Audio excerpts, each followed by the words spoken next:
And we are live. Welcome to the first in what might be a series of Talking Bond live streams. That's right. We're going to talk about the James Bond movies and specifically, and I've got the 1995 Amiga Seamaster on this evening, specifically tonight talking about the Pierce Brosnan era. And those of you who watch the live streams from PokerStars who maybe listen to the Poker in the Ears podcast will know that I will often go off on tangents about the Bond movies. I love to talk about James Bond. But inevitably, there will come a point when the audience justifiably says, please get back to the poker. Please stick to the poker, which is fair enough. It's meant to be a poker broadcast, but not tonight. Tonight will be at least 60 minutes of unfiltered Bond conversation. A conversation, by the way, that you can be a part of. I have actually got the chat set to subscriber mode, but it's free to subscribe. So if you subscribe to the channel, you will be able to join the chat. You will be able to ask questions. You will be able to join the conversation. I appreciate that the vast majority of you watching are probably watching a replay, but you can leave a comment and I'll do my best to reply to those over the course of the next few days and weeks. Of course, I'm not going to be here alone. I'm not going to talk by myself. I've got two guest contributors. The first, well, he doesn't really need an introduction. You know him all too well. It is my friend. It's my colleague. It's the hirsute American himself. It's Joe Stapleton. Joey, I'm so glad you could be a part of this. Hey, I'm honored to be asked. I honestly, if you wanted to do your own thing, I'd have been like, great, James has his own thing, but here I am. You and I have had a fair few conversations about Bond over the years. In fact, I remember when we first met, you thought you were one of the world's biggest Bond fans, and then you started talking to me and realized, It's kind of indicative or sort of exemplary of every conversation I ever had in poker where I thought I knew a lot about something, and it turns out I didn't know jack shit. Yeah. I mean, bear in mind, you once did tell me that your favorite James Bond movie was The Man with the Golden Gun. That Still might is. have excluded you from being part of this stream, but out of the goodness of my heart, here I am, because obviously I love any time that we can hang out and chat. I'd also like to introduce my second guest, who just coincidentally, because we didn't go to university at the same time, we were a few years apart, but this guy actually did the same film course as me at the same university. We connected many years later as a result of the Poker in the Ears podcast, as a matter of fact. He has worked as a film journalist. In fact, I think he still works in the industry today. Andy Gibbons. Andy, welcome. Nah. Look, does Andy have to hide his identity? Andy is having internet problems. I should highlight, by the way, that Andy actually is a couple of miles down the road from me in London normally. However, this weekend, he's gone away from the weekend, and he is in one of those parts of the UK where the internet is really, really patchy. So hopefully he can rejoin. Otherwise, Joey, it's just going to be you and me. Look, we need Andy. We have to have Andy because I didn't complete the entire assignment. In typical Stapes fashion, I only watched half the first two, and then half, like the first 40 minutes of The World Is Not Enough. So we need Andy. You got to get back here. Yes, absolutely. Andy is going to lean into the second two Bond movies. Hello to Don Pre. Hello, Mr. James Hartigan. God evening and thank you. God evening to you too. And also says hello to you, Joe. Hope you're well recovered after your summer tour, as well documented in a recent episode of the Poker in the Ears podcast. And we've got Nick Walsh, another one of our friends and colleagues from the EPT live streams. This guy should do commentary, and that guy should do commentary too. Oh, he's a funny guy, that Nicholas Walsh. Funny but supportive. Here he is. Thanks for being here, Don and Nick and everyone else. Yes.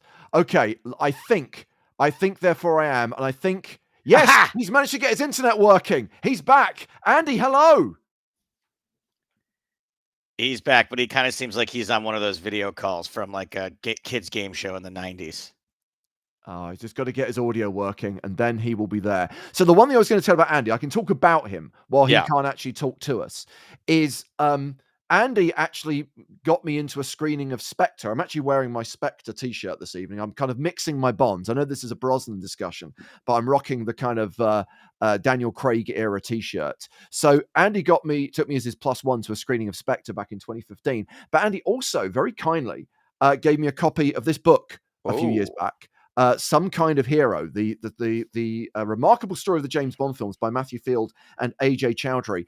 It's a fascinating read. It documents the making of all the movies in the franchise. And what I would say is, I thought I knew everything about James Bond, but credit to the writers, they've actually managed to come up with some stories and behind-the-scenes stuff that even I didn't know. So it's a very easy read, I should say. Even if you're a casual Bond fan, there's something to enjoy. So thank you for that gift, Andy. Hopefully in return, we can hear you.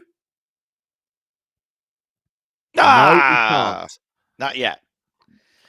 Not yet. I bet what he's saying is awesome, though. And I do have a burning question for Andy. He took the same film course as you, James? Yes. Are his opinions also insufferable? Do you have that same sort of, you're both really just sort of know-it-all twats? Yes, basically, Fantastic. I would say that Great. is true. He's not. So again, let's do it. Of course, should highlight, of course, going behind the scenes. We had everything working like literally 10 minutes ago. The moment we go live, of course, it all goes to shit. Click on the cog, Andy. Try and select your microphone, and hopefully that'll work, or maybe rejoin the call. Maybe we can get you on in just a moment. So, Joe, we are going to start talking about the movies of Pierce Brosnan, and starting with GoldenEye. Okay, let's try again. Anything now? Yes! We have success. We have success. The stress levels I'm having with the internet in an Airbnb in the deepest, darkest corners of South England are stressing me. So I will do the best to contribute as and when I can. If I disappear, I apologize. I'll come back as soon as I can. That's fair enough. Well, a nice little ironic comment from Aaron Paul Kramer. All three of you should not do commentary. A reference, of course. But the good news is we now have Andy to contribute. So I was talking about that book, Andy. Yes. And I wanted to start with you, really. What is your view of Brosnan? The reason I ask is, obviously, I made that video. And by the way, it's completely my fault that we're doing this stream the weekend when you're away. Because I said we'd do this 3 months ago. And it's taken from the end of May to the end of August to make it happen. Joe, I know you'll back me up in saying it's been a very busy summer, but it was not the ideal weekend to do it. It's not, but I mean, it's happening now. That's what we should focus on. Yes, that's true. So yes, this is a sequel, if you like, Andy, to the stream that I did, the video I did about Pierce Brosnan, which I thought was going to be a controversial take, but it seems that actually it's the default opinion right now is that actually Brosnan was not all that. Did you think I was too unkind in my initial appraisal of his tenure as 007? Not at all. I think we have a very similar opinion. I think it started well. It started with real promise, and it promised to take Bond into the 21st century, which is where we were heading. I think he was then badly let down by mixed up scripts, by people maybe overreaching. I think he was let down by the machine. I think he himself is a very capable and a very charismatic Bond. I think it was all the pieces around him that let him down. Yeah, he's not an untalented actor, that's for sure. And as I've said, I mean, he's a handsome fella as well. He looks the part. He looks great in every outfit they dress him in. Joe, you are a fair few years younger than me and Andy, so I imagine you have a different perspective, because was Brosnan your first Bond? You grew up in the Brosnan era. I assume you discovered the Bond films when he was already in role. Brosnan was my first theater Bond. I was lucky enough to have been introduced to the movies by, I don't know who, my parents or somebody. But the first one I ever saw a trailer for, I think especially like an internet trailer, would have been Brosnan and GoldenEye. And but I remember being sort of at the time also let down by the movies, not GoldenEye, as I'm sure we're going to get into. But starting with Tomorrow Never Dies, I just was kind of bored by all of this. And that set pieces were actually pretty good, to be honest with you, in those first two movies also. So I don't know what it was. In retrospect and going back now, I went from liking Bond and then realized liking Brosnan and then realizing he wasn't that great to now looking back, actually, I was like, I think he's actually a little bit better than people give him credit for. I think that my real issue with him as Bond, and it's maybe not his fault, is that the movies bounce back and forth between like really dark violence and sort of being silly, and I don't buy him as a dark James Bond, I and he tries too often to do it. we could probably end the stream because I actually think you've hit the nail on the head there. I think tonally there's a problem, and also, yeah, he is probably closer into being a Roger Moore type Bond than a Dalton Craig Bond, and yet they try and saddle him with some movies and some storylines and some arcs in some of the films that just don't feel right. But let's begin at the beginning, because you're not wrong, Joe, in that it starts on a relatively high point with GoldenEye. If you will indulge me, I'm just going to go full screen for a second because I want to show you guys something. I dug this out when I was over at my mum's house recently. I think this was the last VHS I ever bought, and it's a numbered gift set of GoldenEye, limited edition. And I can say with some certainty that this has never been out of the box. Like, I think I bought this probably like literally weeks before I upgraded to DVD. So because of that, I didn't know what was in this box. So I opened it and discovered that not only do you get the movie on VHS, and there it is. Do you remember when? You really should be wearing gloves to be touching this stuff right now. What's a VHS? I know. Look, there's going to be people watching who don't understand the concept of packaging media at all. But this is how big movies used to be when they came on tape. But also in the box set is a special edition of 007 magazine, which was the official magazine of the James Bond British fan club. There was also a CD single of the Tina Turner film. Nice. What's a CD? This is, again, packaged media. This is buried under the tape. How about this then? It's the Parker pen from the movie. Oh, wow. With GoldenEye laser etched on it. So, was it 3 clicks? You know what it is. Yeah. Don't play. So dumb. Yeah, that was a quite cool little discovery that I had. But yes, when I rewatched the movie, I watched it on Blu-ray because that's the era we're in now. Although I imagine, Joe, you probably streamed it from somewhere. But how did GoldenEye hold up for you?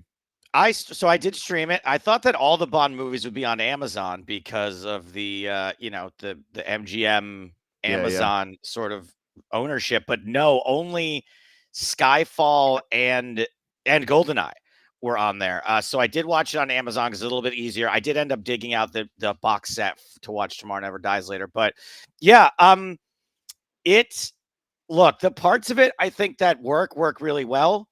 There's a couple parts that don't work at all. Some very interesting camera moves by Martin Campbell that I think kind of make it look cheesy and corny, and some of the bits, the music is very, very bad. The score is terrible. I think it might be the single worst Bond score of all time by Eric Serra. It's once David Arnold comes in on the second movie, it's sorted. But that first movie, it's like no, the music's all wrong. It dates the movie super hard. I had a fair amount of nostalgia watching this. I remember, like I said, being the first Bond movie I went to see in the movie theater. In the end, I rate it slightly lower than I probably would have in revisionist history. I remembered it being better than it was, but overall, I still think it's pretty decent. It's like there's not a lot of lull moments in this, and there are a lot of them in the later Brosnan movies. Yeah, so it's interesting, Andy, that Joe talks about some of Martin Campbell's camera moves. Wait till we get to Lee Tamahori and Die Another Day. Then we're going to talk about bizarre camera moves.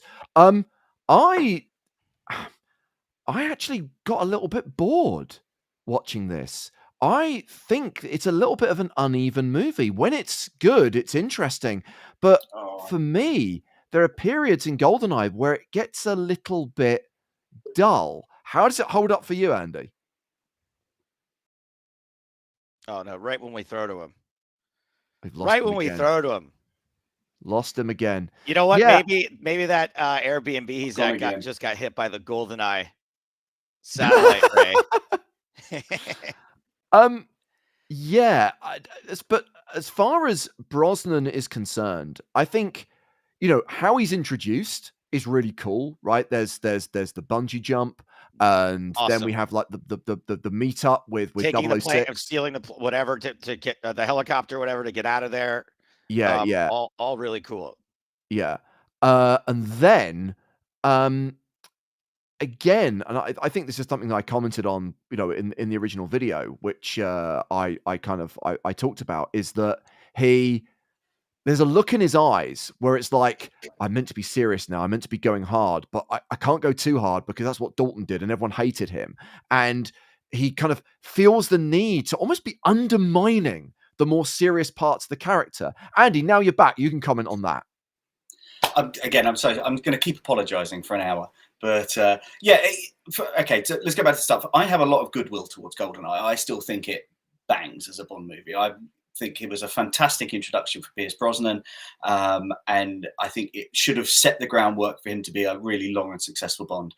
I think, yes, after the Timothy Dalton films and being accused of being too serious and too somber, they wanted to add that little bit of levity, not go full Roger Moore. You never want to go full Roger Moore, but No. bring a bit of lightness back to the franchise. And I think they struck, particularly with a director like Martin Campbell, who was known for some quite dark stuff and documentary. I think it's difficult to find that balance for him, and it was difficult to find that balance in the franchise. I think with GoldenEye, they tried to find line, and I think it just about got away with it. Later in the films, for me, that's where the wheels started to come off. Yeah. Thomas's view is that Brosnan was more along the lines of Moore, but that was the fault of the filmmakers. GoldenEye was his peak, where he's most credible as Bond. His meeting with Judi Dench was superbly acted. I'm not sure there's anything in GoldenEye where I think it is superbly acted. Yeah. So to that comment, I'd like to jump in there, and that Yeah. I actually think that as far as what I've watched, right, rewatched over the last 2 days, which was, like I said, GoldenEye, Tomorrow Never Dies, and like the first 45 minutes of World Is Not Enough. I think Brosnan gets better as Bond as he goes along. I think that's true of most Bonds, though, Joe. That's an observation I'd make of most of the actors who've played the role. Yeah. And so I think that even though the movies slowly get worse, I mean, I can't speak to Die Another Day because I didn't rewatch that one. He may have completely lost it at that point. But the first 45 minutes of The World Is Not Enough, he's really good. And in Tomorrow Never Dies, I think he's really good also. Yeah. The other problem I had with it this time, as well as being bored in places, and maybe it's because I've probably seen GoldenEye more than any of the other Brosnan movies. I obsess over its flaws. Plot contrivances, stuff that doesn't quite add up. I mean, it's so obvious, right? But think about it. In the pre-credit sequence, he jumps off a dam down to this chemical weapons facility, which literally 5 minutes later is on the top of a mountain where a plane takes off. You talk about creating a narrative space. That's like bending kind of time. I never even thought of that. I don't care. I don't give a shit. Whatever has to happen in the world for that to exist, I'm down with it. I'm in it because I'm in the movie. Now, there's other bad movies you watch where you're not in it, and then you think a lot more about that stuff. So for at least for GoldenEye, I don't find myself going, "Hey, wait a minute," very often because I am kind of invested. Yeah. Yeah, I think it's Bond. You've got to give it some leeway. I think if you're taking these things too literally, then you're going to lose yourself a bit. Yeah. I kind of feel that I'm sort of not done with the movie, but I kind of feel that it peaks after all the stuff in St. Petersburg. And I kind of feel that the final act, the base on Cuba with the satellite dish that comes out the water, does feel very old school Bond and very old school finale. And I'm just kind of like, dare I say it, start checking my phone during that part of the movie. Do you have any particular kind of high points or low points, Joe, as far as the overall movie's concerned? I mean, my high points aren't specific points, other than that opening is so friggin' good, right? Like I think it holds up really well. You know what? And the very end of the movie too, when they're on the satellite dish and it's very clearly green screened. That almost made the stakes higher to me, like the grittiness of that, the sort of bad special effects. I was genuinely sort of, I don't know, even though it looks fake, it looks, I don't know, the stakes seem higher than now when it's all CGI and the green screen is sort of flawless. My highlights are actually Xenia Onatop is fucking awesome. Is like, Yeah. I think is terrifying, strikes that amazing Bond balance of like definite, like blatant eroticism, but you just get away with it because she's fully clothed and because she's a villain.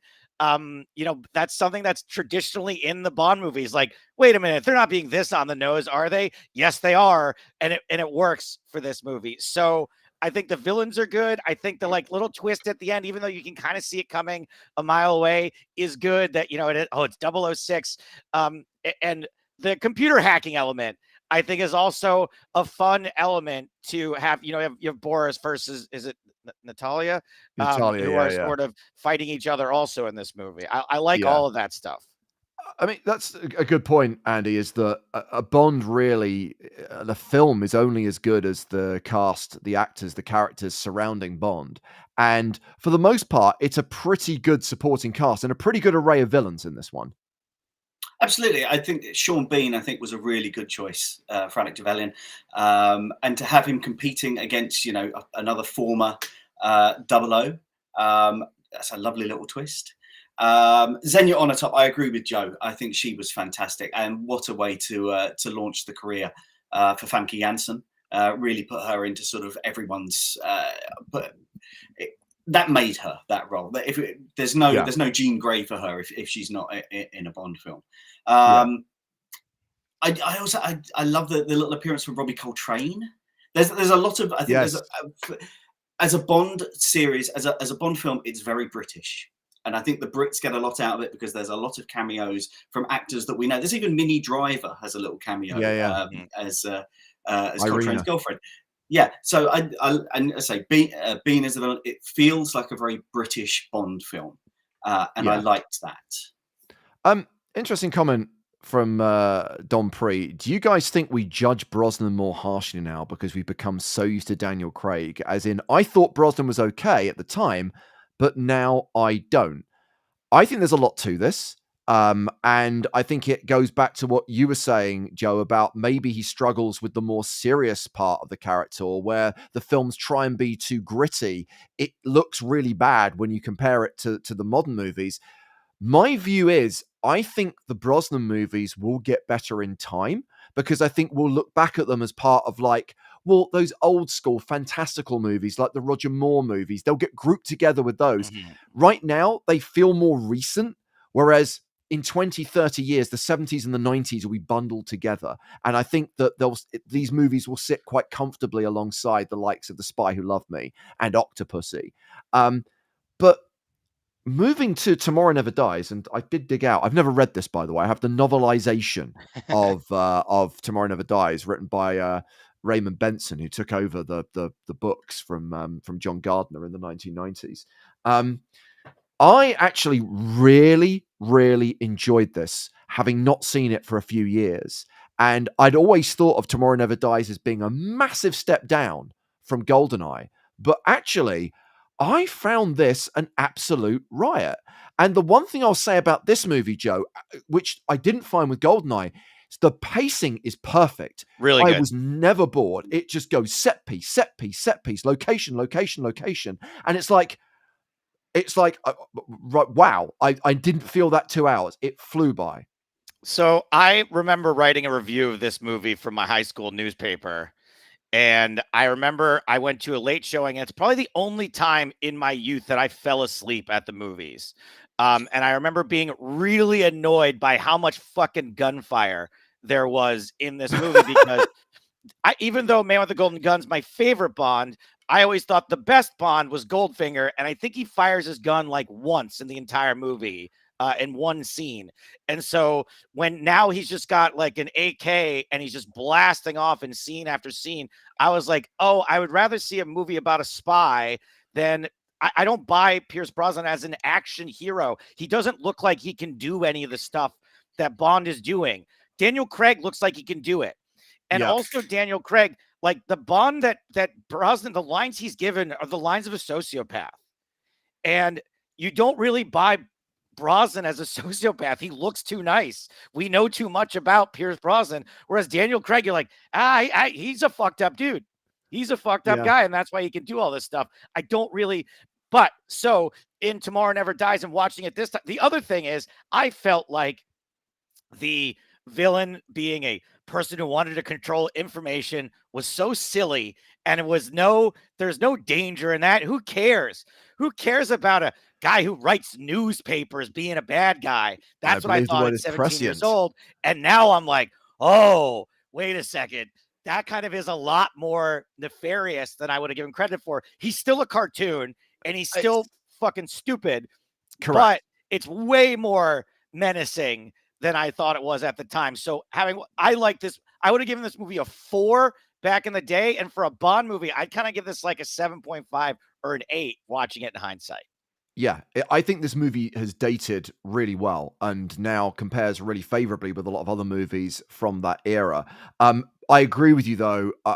Jonathan Pryce, great actor, but it's so over the top, his performance. The part is, I mean, I think if you look at He's like smirking, media mode, he's laughing. Like he looks like he thinks it's a joke. Yeah. But going back to what we were saying, Andy, about the supporting cast in GoldenEye and how good the array of villains is, taking Jonathan Pryce out of the equation, like Stamper, Dr. Kaufman, and Gupta, the late great Ricky Jay, they're a really good kind of supporting cast of villains. It's just a shame that the main villain is so weak. Completely. You know, there's some real menace there, some real threat, which you don't quite often is missing for me in a Bond film, because you know that at the end of the film, Bond is going to save the world and get the girl. So no, those are some really good supporting villains. The one name for me, though, that I will always sing the praises of in this film, and I think was a real masterstroke, Michelle Yeoh. Yes. I mean, yeah.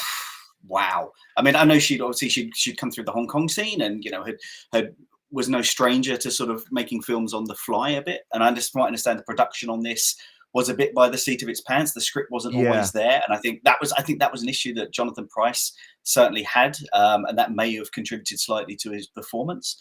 But Michelle Yeoh in this steals everything that she does, and I would watch that woman for hours. So 2 things to pick up on there. Yes, this was a very troubled production with rewrites coming in every day. And I know Pierce Brosnan found it very frustrating as well. And there's a well-documented spat that he had with Terry Hatcher. To be fair, he didn't know at the time she was pregnant and later apologized to her because he then understood why she was behaving the way she was. Michelle Yeoh is brilliant.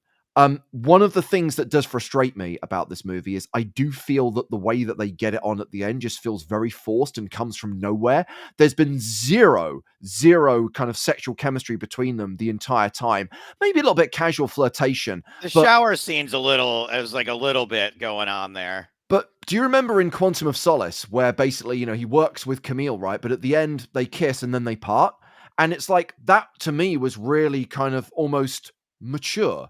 And this movie is like, well, we can't have a Bond girl where she doesn't sleep with Bond at the end. And fast forward 10 years and they were in a place where they could do that. I would have been very comfortable with them just like working together, having that casual flirtation, but not necessarily consummating the relationship. To me, it cheapened the strength of her character by her suddenly like, you know, sleeping with Bond at the end. All right. Well, though, if she's supposed to be like Bond's counterpart, if that's what he would do, then that's what she would do. Like he likes to have just completely worthless, meaningless, sort of in the moment sex. And lo and behold, his Chinese female counterpart likes the same thing. I mean, it was the expectation of the movies at the time, wasn't it? Bond has to sleep with everyone. I mean, that's definitely way more the truth. Yes, exactly. And you know, and I think as well, a big thing with me and Brosnan is this falls into the pre-Bourne movies, and the influence that the Bourne movies later had, I think, on Bond. And so pre-Bourne, this was the setup. This is how things worked. And so it might have felt a bit cheap, it might have felt a bit rubbish, but it was always going to happen. So we had Joe's hot take. Here's a hot take from Reese Paul. Sheryl Crow's Tomorrow Never Dies is up there for me in terms of all-time Bond songs. I will come to this in a moment. Joe, your reaction, please.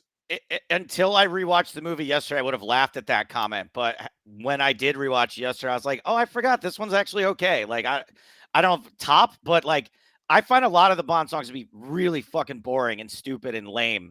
And this one is not one of those. I actually did like it upon hearing it this time.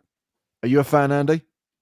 I think it's fine. It's a little dirgy. I prefer Garbage and The World Is Not Enough.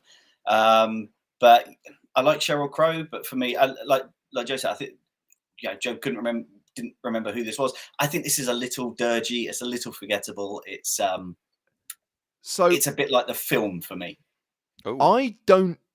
I don't dislike the Sheryl Crow song, but I'm very frustrated because I mentioned earlier on that David Arnold came in as the composer and would score every movie from Tomorrow Never Dies up to and including Quantum of Solace.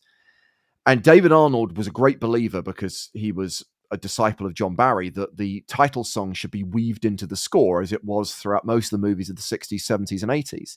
So he actually wrote, with Don Black, a title song for this movie, which was performed by K.D. Lang, which is unfortunately consigned to the end credits.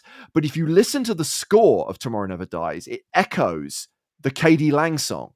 And to me, that would be a much better title song, because then it would be reflected in all of the incidental music that then plays throughout the actual movie. So that's my frustration with the Sheryl Crow song, is that it's completely divorced from the rest of the music in the movie. But this, ironically, Sorry, I always James, thought... do you think that they went with the Sheryl Crow version for like political reasons back then, where like Sheryl Crow is just like way more marketable and bigger artist? I think it's just trying to, it's trying to have a bigger name attached. Who's going to get more airplay on MTV? I mean, I remember around 1997 that the music video for Tomorrow Never Dies was on MTV VH1 all the time. So yeah, it probably did work in that respect. Yeah. And I believe, and Andy, you're more of a muso than I am, this was one of those movies where there was like a massive pitching project, right? I mean, Saint Etienne submitted a title track, Pulp submitted a title track. Loads of people wanted to be the artist for this movie. Yeah, I think after GoldenEye, people knew that Brosnan was a cool Bond, that it was the next Bond films were guaranteed hits. They were going to do well. And so artists want to be associated with that. They want to, you look back at some of the artists who have recorded Bond themes. We might not think a lot now about Duran Duran or Aha or, in contemporary terms, but they will forever live on those collections, those Bond collections. So a lot of artists always want to be considered. And I agree. I think K.D. Lang politically wouldn't have been the right choice. Not a big enough name. Even Sheryl Crow was, but he's gone. But she's still gonna appeal to straight dudes. Let's be honest about You're that. back. You're back. You've refreshed, Andy, and we can see you again. Hopefully we can hear you as well. Hello to Susan, who says, I'd never watched a Bond movie until about 5 years ago, and then I watched them all back to back. Can you guess my favorite? I'm going to guess it probably wasn't one of the Brosnan movies. My gut instinct is if anyone is new to Bond and is watching all the movies, that they're probably going to say Casino Royale. So that's going to be my guess. I'll let Andy go next. Do you have a guess? Can you hear us? Okay, I think, what's the one where Sean Connery does Japanese face? You only live twice, Joe. You only live twice. That's my guess for Susan's favorite Bond movie. You only live twice. Yeah. I'm going with a long shot.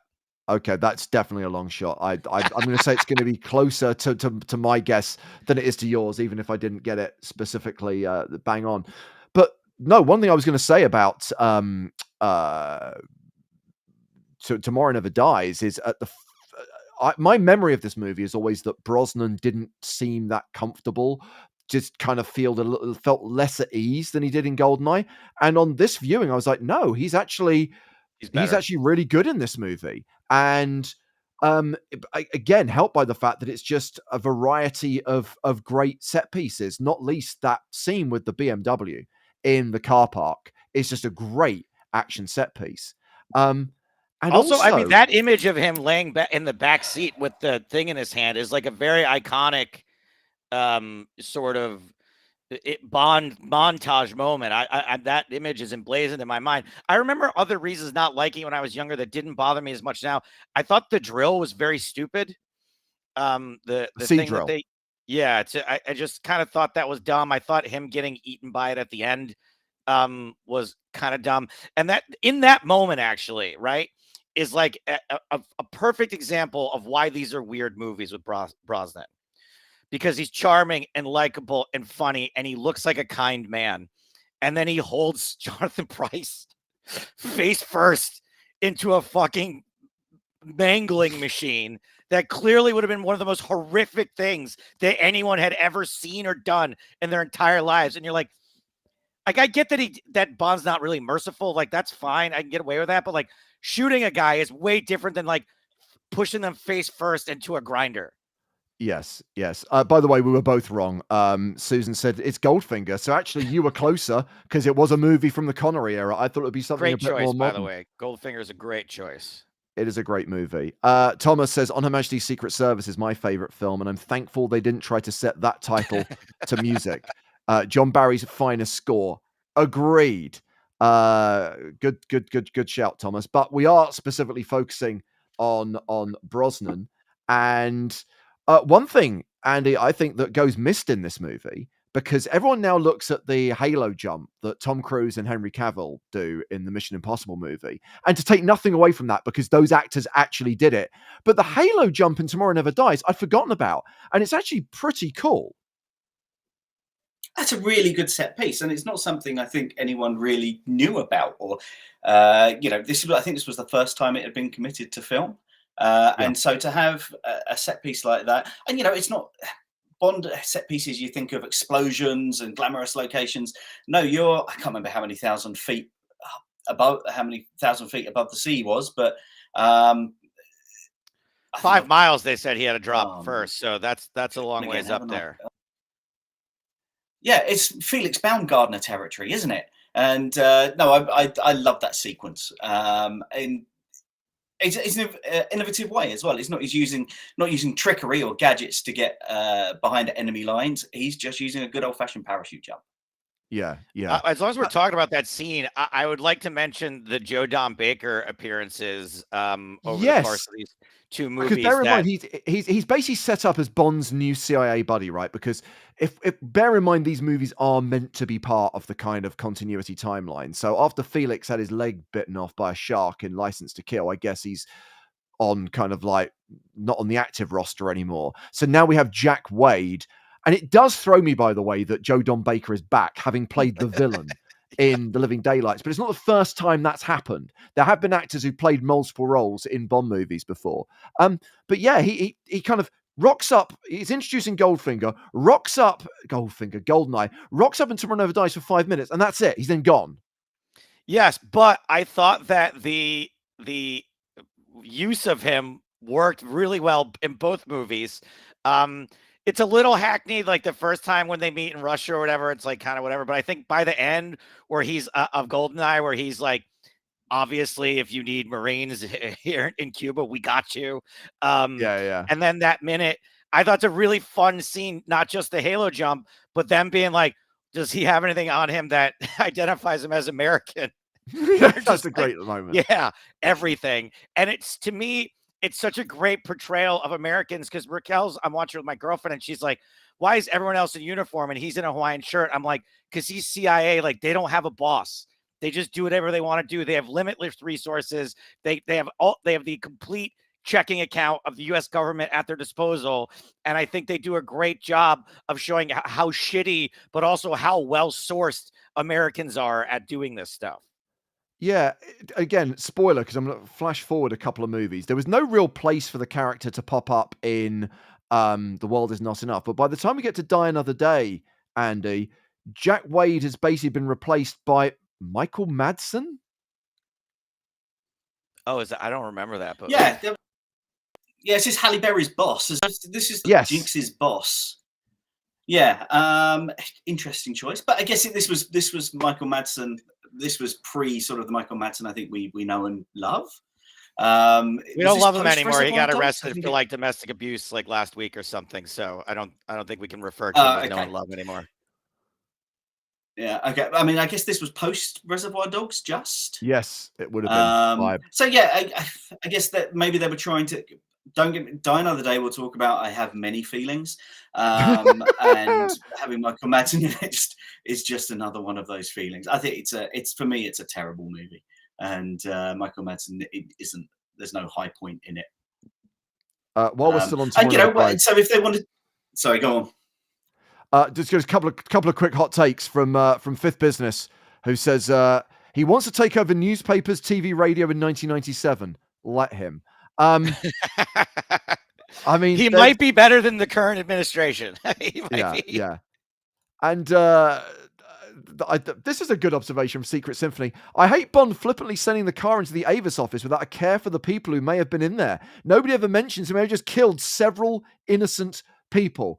By the way, how much did Avis spend? Because they got a decent amount of product placement in this movie. I mean, I think there's a lot of stories to be told about Bond's collateral damage. I think there could be some really interesting backstories over the course of the films. You know, it's like in Austin Powers, the guy that gets run over by the steamroller. Exactly. Yes, henchmen have families too. Thinking of the Avis scene, though, I mean, I doubt, Joe, that you bothered going through the special features on the Blu-ray, and I don't know if you watched the deleted scenes from Tomorrow Never Dies, but there's plenty more of Ricky Jay. Like, why did they cast Ricky Jay in that role? Because originally he was using playing cards as weapons, but that was cut from the finished film. So I think it's in the scene in the office in Saigon when Bond and Wayland escape by jumping through the window. Like when all the guns are going off, like Ricky Jay is throwing playing cards at them, but that was removed because they removed the earlier scene where he's practicing in his office. That's so annoying because I find playing cards as weapons to be more plausible than a helicopter being able to tilt down and destroy the things that are in its path. Yet the playing cards got cut and the helicopter made it. I remember that being one of the major things I hated about watching this for the first time. I was like, come on. But this time it didn't bother me as much.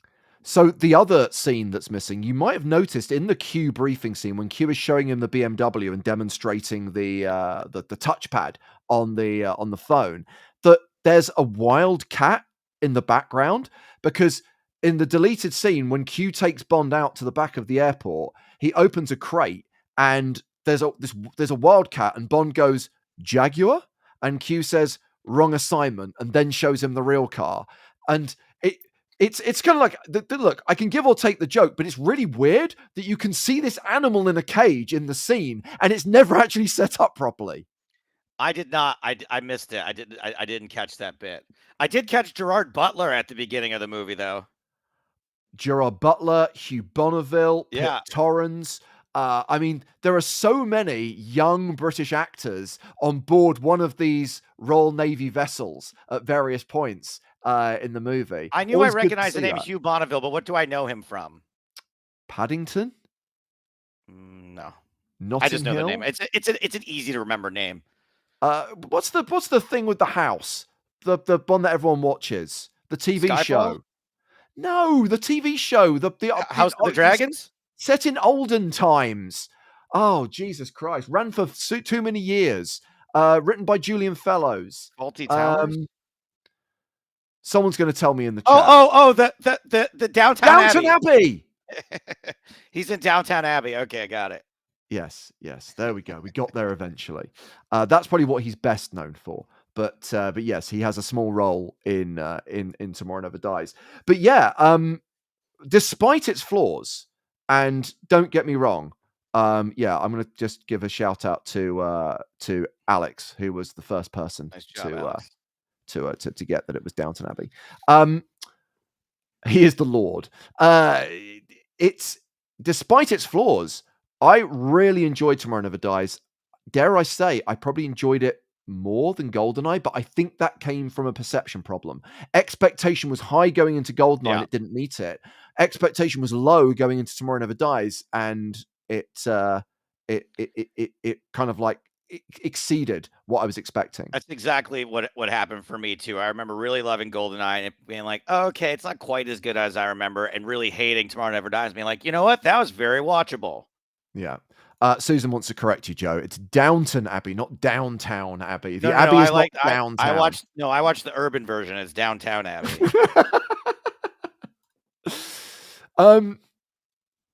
So again, I would say it's almost rinse repeat with the second half of Pierce Brosnan's tenure as 007, where I have a decent recollection of The World Is Not Enough being a good movie. So I came in with like high expectations and was a little bit let down by it. And again, I found this one really dragged. And again, just like with GoldenEye, I was tuning out in places. It's like, get on with it. Happen. Something needs to happen. Not to take anything away from the opening sequence with the whole river chase on the Thames, which I think might be the first time in the series we've seen Bond in action in London. It happened numerous times in the Daniel Craig movies. It happened in Skyfall, it happened in Spectre, but it was a bit of a novelty because he's MI6. He's an overseas agent. So the fact that he was in an action set piece in London with so many iconic landmarks around him, that was something quite new.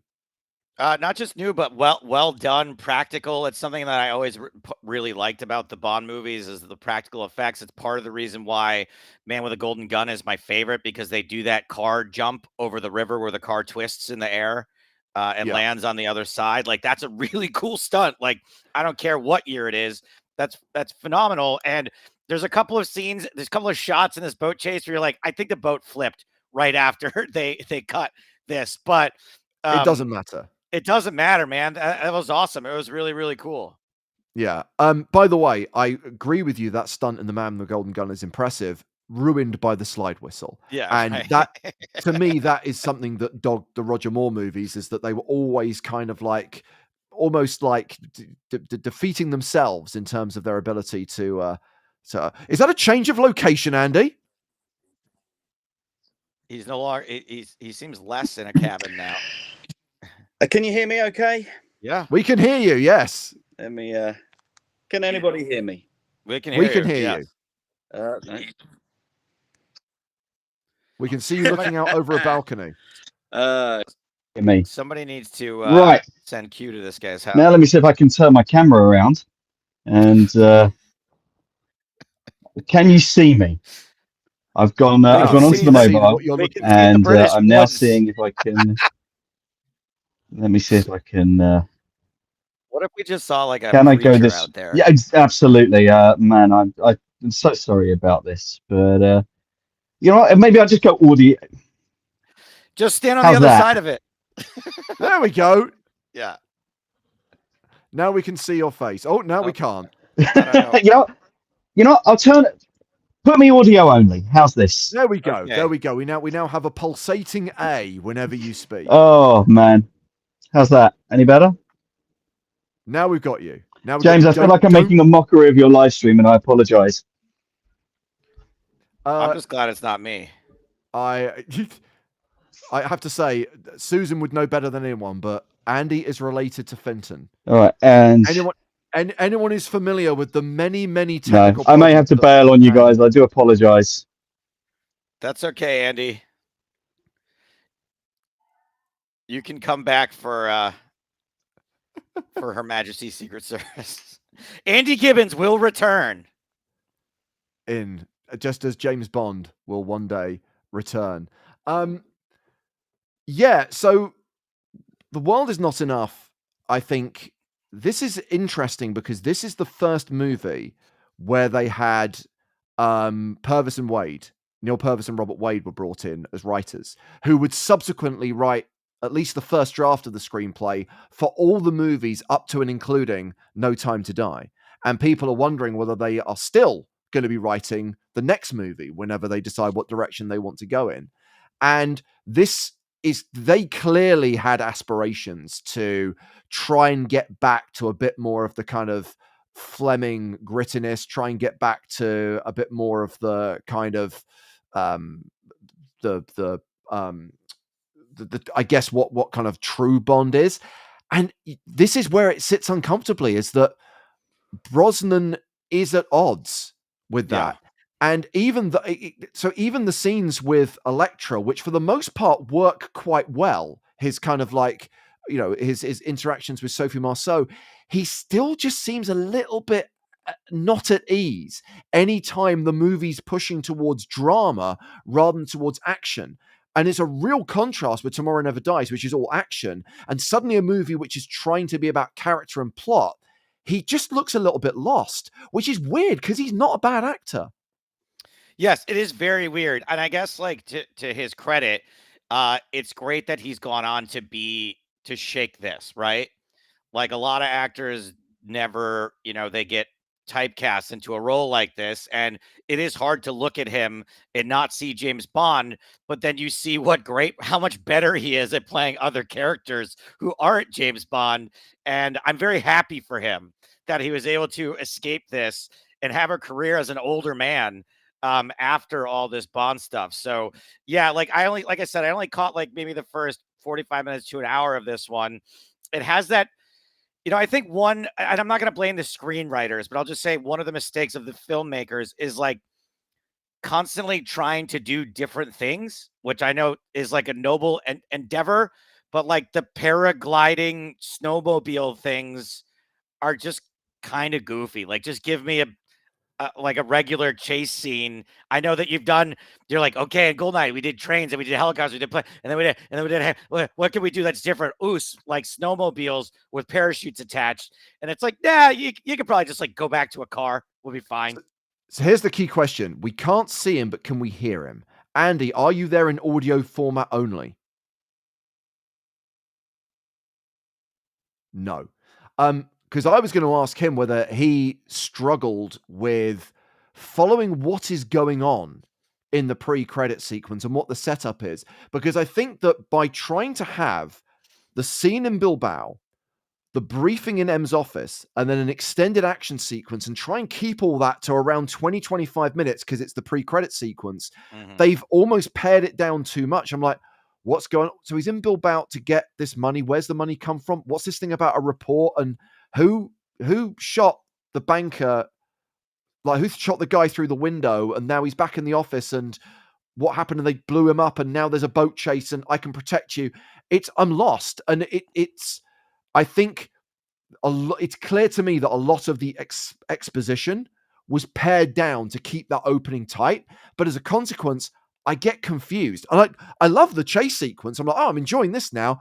But I don't really know how we got to this point. But aren't you supposed to be confused a little bit? Like, and again, this is actually great that I've only seen half of it, because I was assuming that the woman who got blown up in the hot air balloon is the same person who kind of helped him in Bilbao because they needed him to get away with the money. Correct. Well, but it was not her. And again, there is again deleted scenes. I like being confused a little bit as long as it pays off later, because I'm like, oh, now I'm like interested in what is actually going on. So in the original cut of the movie, Renard is introduced in the pre-credit sequence. It is Renard who's on the opposite roof and is the sniper who saves Bond's life. In the original cut of the movie, the scene in M's office is a lot longer, explaining what is going on. But because they had to get to that action sequence and get us into the credits within 25 minutes, it was all pared down. And it's a little bit of kind of, a little bit of balance. Andy says audio might be working. Let's try it. Hello, Andy. We'll go. Are we getting anything now? Yes, we're getting you. We've got the man. Today. Well, I can only apologise, which I feel is something Lee Tamahori should do to all of us as well. Oh, wow. Because for me, we haven't quite got to Die Another Day yet. We're still harping on about The World Is Not Enough. But yes, don't worry. Lee Tamahori will get his... The World Is Not Enough. Thoroughly enjoyable Bond movie. I really like. For me, it's the second best after GoldenEye of Brosnan's 4. But love Robert Carlyle is fantastic. Some really good choices. But yeah, sorry, I'm warming myself up for Die Another Day. Yeah, no, that's fair enough. Another contribution from Thomas. He says Brosnan, like Moore, has proven himself a good actor outside of Bond. Examples: Evelyn and the Thomas Crown Affair. His Bond films, for the most part, didn't do him justice. It is so weird that he just did not necessarily shine in this character, and he has moments in this movie, but overall, it's just not quite there. Couple of story points that I would like to hit on. You mentioned Robert Carlyle. I do love the fact that, and Christopher Nolan admits that he's a huge Bond fan, and he basically stole the reveal from The World Is Not Enough for The Dark Knight Rises. The fact that you think Robert Carlyle is the main villain when actually it's Sophie Marceau, just as it's not Bane, it's Marion Cotillard. And I love the fact that one of the main villains is actually also one of the Bond girls, and someone who he clearly had strong feelings for. But that scene where he kills her with that throwaway line, "I never miss," he just doesn't sell it for me. Am I being too critical? No, I don't think so. I think that is it's a cheap death for a main villain. I think because obviously they then want to go to the submarine, go after Renard, and her death feels quite dismissive and almost like an afterthought. And it's not the greatest.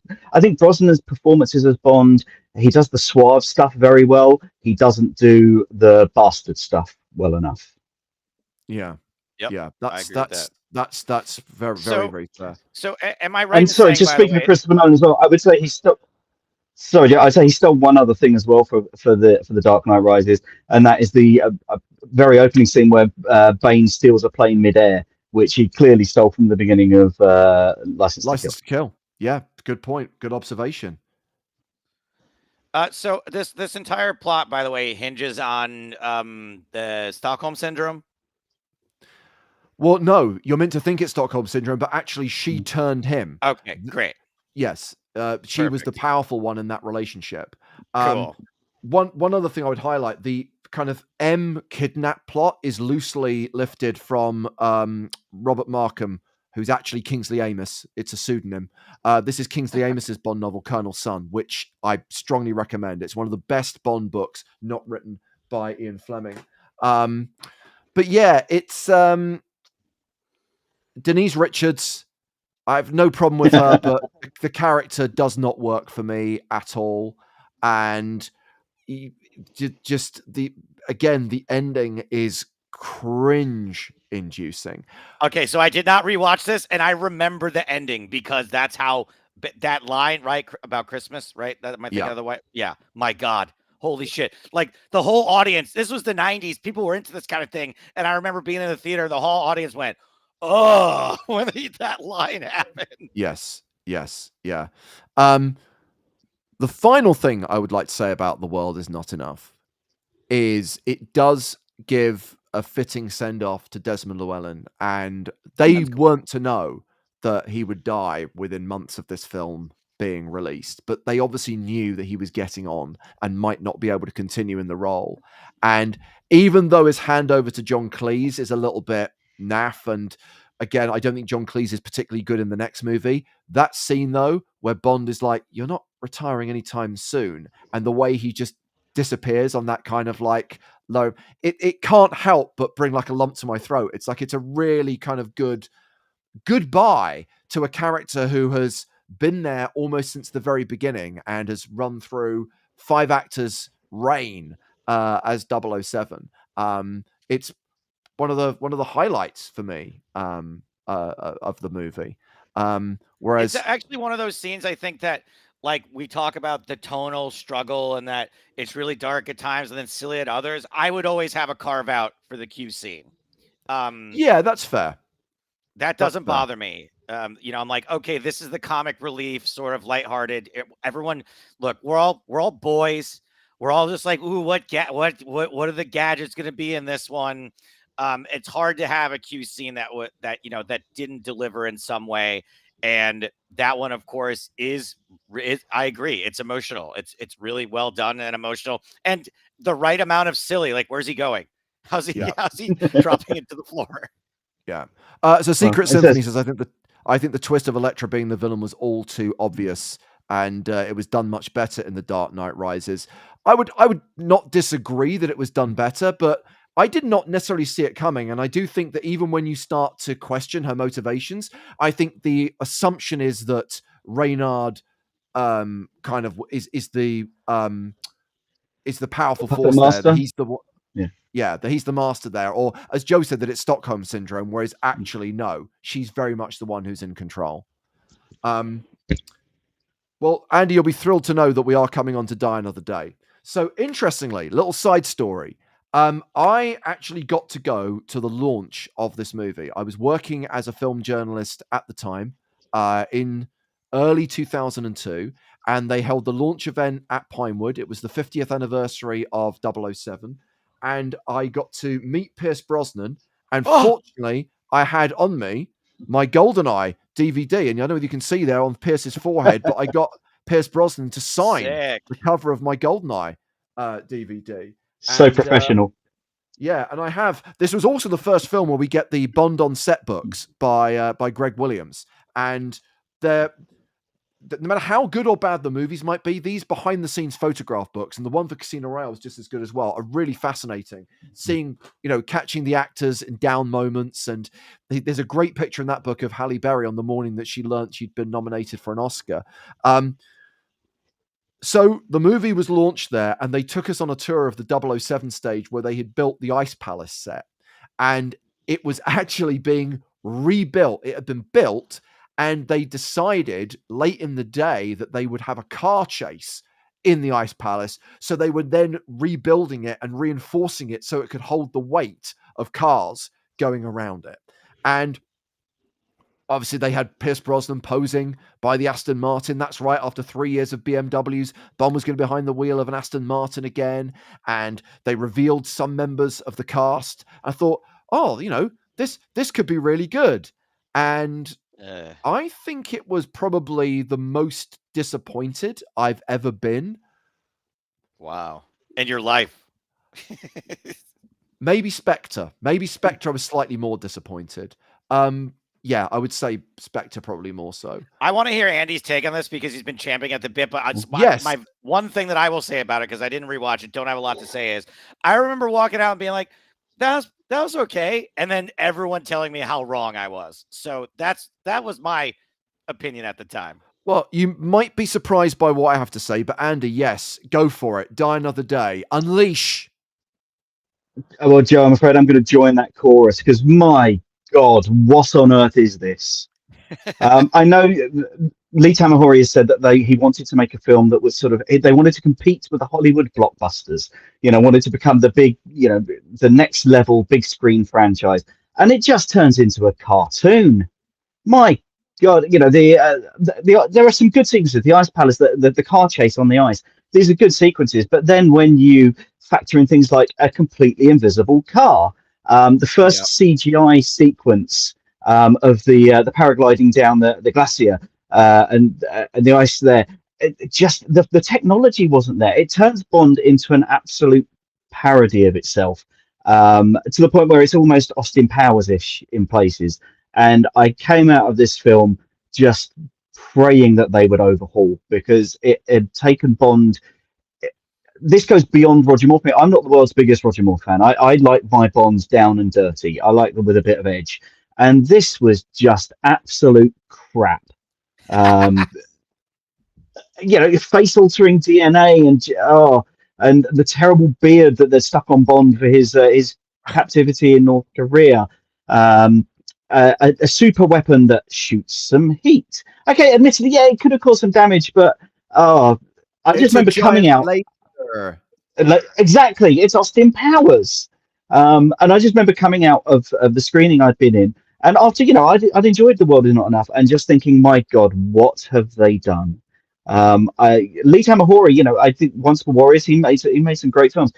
This was a complete misstep, and as much as I love Pierce Brosnan, I'm very glad this was the last film they did with him, because I dread to think where it would have gone from here. So we've talked about the fact that Pierce Brosnan struggles, or these movies struggle tonally, right, with either being kind of fantastical adventures or gritty, realistic spy stories in the vein of the modern Craig movies. And Die Another Day is the antithesis of this struggle. I actually think the first 20 minutes of this movie is really good and actually sets up something that could What's be the opening incredible. sequence for this one? So it has the surfing sequence, where basically Bond and his allies land in North Korea. He impersonates. Oh, right. Oh, yeah, he gets captured. Right. Yes, he impersonates a South African diamond dealer. He is uncovered because we later learn there is a mole within MI6 who tells the North Koreans that he's actually a Secret Service agent. But he's able to escape. There's the hovercraft chase. He supposedly kills Colonel Moon, but is then captured by his father, the general, and he is then taken into captivity and over the course of 14 months tortured with scorpion venom, ice, is beaten. Now, before the prisoner exchange, before Bond is released, there is a scene where he is brought in to be... he thinks he's being taken for another interrogation session. He thinks he's about to be tortured again. In fact, he's just sat down in a chair and General Moon talks to him. I urge you to go back, watch this scene again, and study Pierce Brosnan.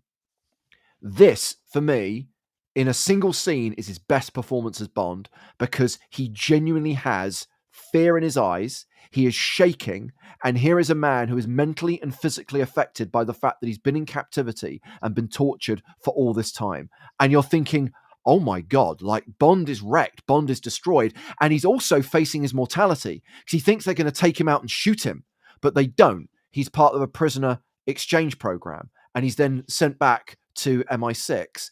Then we get to the scene on the boat where M confronts him, and suddenly this movie, as Bond jumps off the edge of the boat, the movie jumps off a cliff.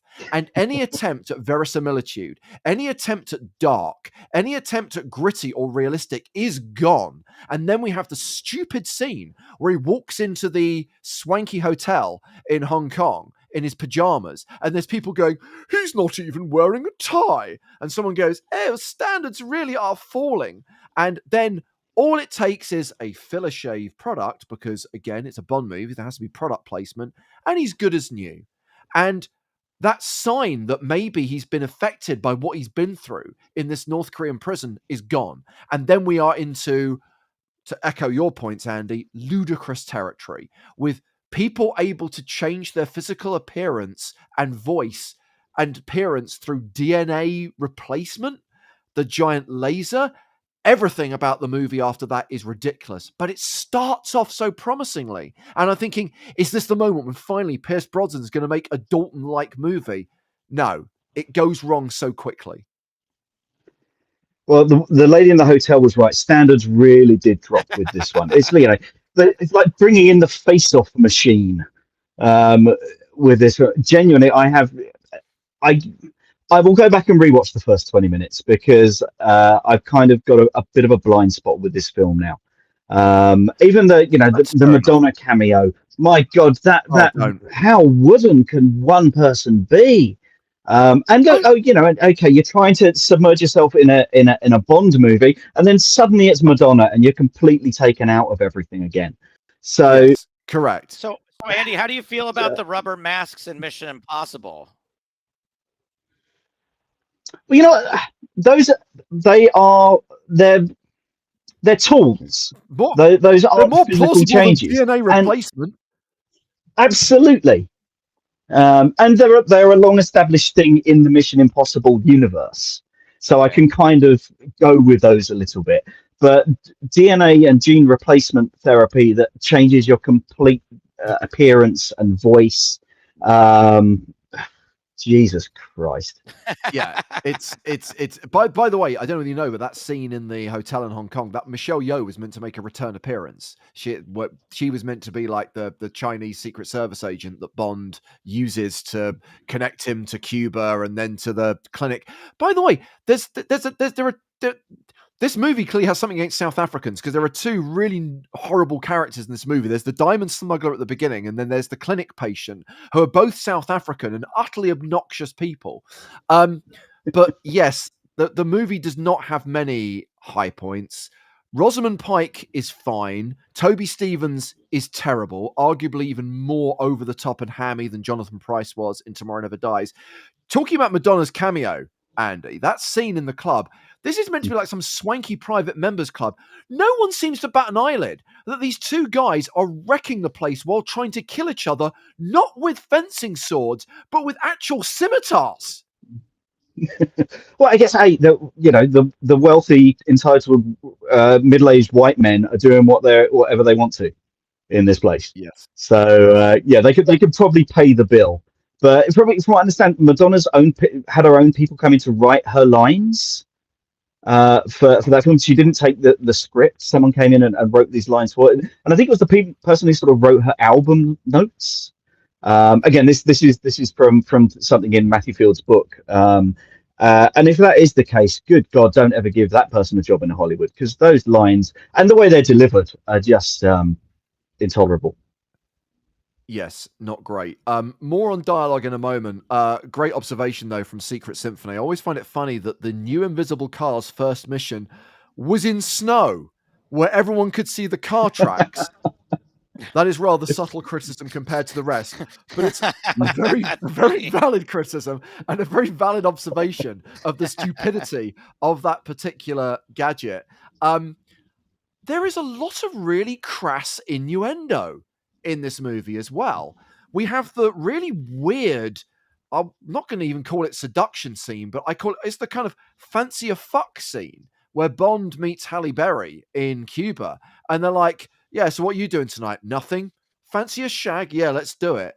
And then, like, in the Ice Palace, like, so I hear Mr. Bond's been explaining his Big Bang Theory. Yeah, I think I got the thrust of it. And then that awful, awful exchange at the end where, for some reason, Bond is putting diamonds into Halle Berry's belly button, but before we can see what he's doing, we hear, oh, don't take it out, James. It fits just right. It's the perfect size. It's like, oh my God. I mean, even the Roger Moore movies, I don't think would have gone that far as shit innuendo is concerned. And what to say about Moneypenny and her virtual reality sex scene with Bond? Yeah, I mean, I think I've blanked on the actress's name. Samantha Bond. At least she has been quite sad. At least she got to kiss her 007. I'm not sure it's in a way that she should be particularly proud, though. Yes. Now, here's my shocking revelation about Die Another Day, Andy, and I don't disagree with anything you've said. But bear in mind, it's probably the Bond movie I've seen the least, because I hated it when it first came out. I think I watched it once when it came out on disc. And even when I did my last Bondathon, which would have been about 10 years ago, I skipped it. And so I have not seen this movie probably for well over a decade, maybe even 15 years. And I kind of quite enjoyed it, even though it's a bit shit, because it moves at pace for all of its flaws. And it wasn't, I guess, again, as bad as I remembered it to be. In the same way that Spectre was made better by the fact that it leads into No Time to Die, this was made better by the fact that it just isn't as terrible as I remembered it to be. Also, the pain is over, right? Like, this is the last one. So you can almost grant it like, hey, this really sucked, but at least it marks the end of this very mediocre era. But it does. Yeah, are you able to like it with hindsight, because you know that the Craig era is coming, and you know that the good things are coming. I take the rough with the smooth, right? The fact that it led to a reboot, it led to them pressing the reset button and going in a different direction because they realized they pushed things too far. Again, talking about weird directing, by the way, some of the slow-mo, fast-mo is just horrific in this movie. The way that it's shot is so frustrating. There's a couple of moments in Tomorrow Never Dies that frustrate me as well, where for some reason they're like done in slow motion. It's like, just no. It has no place in a Bond movie. But Die Another Day to me does really exemplify the problem of the Brosnan era. Missed opportunity. Pick a lane. Do you want these movies to be Dalton-esque or kind of to foreshadow what the Craig movies would be? Or do you want to go back to making grand spectacle, fantastical action movies that kind of the later Connery movies and the Roger Moore movies were like? They're trying to have their cake and eat it. And Pierce Brosnan, to a certain degree, is trying to have his cake and eat it in the way he portrays Bond. That could have been at the direction of the producers or the director and not necessarily his choice. So I don't necessarily say it's his fault, but there is this tug, and what you end up and you end up in no man's land. And that is the problem I have with this. I do now choose to look at this era of movies, these 4 movies, and I'm going to call them the 90s movies, even though Die Another Day, strictly speaking, was 2002, as very much closer to the old school movies, the Moore movies. And as I said, my gut instinct is in the years to come, we'll look back on this as like, yeah, it's one big kind of era, one big glot of movies. And the real separation is when we get to 2006 and we get to Casino Royale and we get to the Daniel Craig movies. But I do find it interesting, particularly with Purvis and Wade coming on board towards the end of Pierce Brosnan's reign, that they were already sowing the seeds for some of the kind of darker story elements, some of the darker character moments that would be explored very successfully in the Craig movies, but Brosnan just was not up to doing. And well, here's the key question then, Andy. If he'd been allowed to commit, if they'd said, go for it, read the books, be Ian Fleming's James Bond, could he have pulled it off? That is a very interesting question. I think with the right script and with the right director, yes, I think he could. I think he could. Brosnan for me could have a dark and dangerous edge, but I think the scripts that he was working with and the whole sort of machine around him just didn't want to go in that direction, and that really restricted what he was able to do. Yeah. Joe, your closing, I mean, you came up with a very good summary of Brosnan at the start. Your kind of closing thoughts on how he will be regarded in the future. Right now, I think we've established that Daniel Craig is such a standout Bond in everyone's minds that he kind of compares unfavorably. But in the years to come, are we going to go, oh yeah, Pierce was all right? Yeah, I think so. I think that there will be a certain amount of kitsch that people have in going back and looking at these movies that are very 90s. Bond is obviously famous for the misogyny and the innuendo and the stuff that you watch it and you kind of cringe at these, but also you also go like, oh, it's also a little harmless in these movies because it just has no teeth at all. So I think that, yes, there'll be some sort of like revisionist history of how stupid these movies were in a good way. I think that, and I also think that it was probably the first time, like, because it was, I think it was, I don't, you guys know way more about the behind the scenes than I do, but I would guess that this is like the first time that these movies were like $1 billion, or $500 million investments, right? Between the product placement and the studios being involved and all the prestige. There was probably more pressure on this than ever before with the huge gap sort of that, there was only 2 Dalton movies. So I think this is probably also like the studios are probably also to blame. There's too much money involved, too much riding on it, that they were like, this was like a theme park ride a lot more than movies a lot of the time. That's a really good contribution, Joe, and I think it's something we haven't touched on. And Andy, I think I'm right in saying that if you look at like the movies in the 80s, including the Dalton movies, the budget was in the region of $30 to $35 million.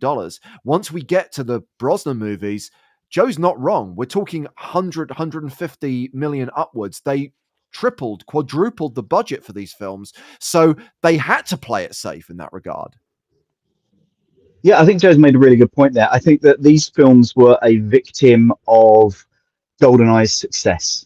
I think with GoldenEye, they poured their heart and their soul into it, put a lot of money into it, but sort of really set out to make these a Bond that would succeed in the modern age and put some money into it. And because of that, they thought that was the formula. You keep doing that, you keep pushing more money in, putting that money on the big screen.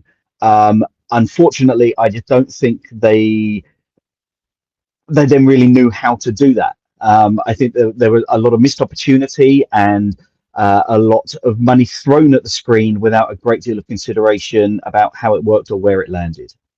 Yeah.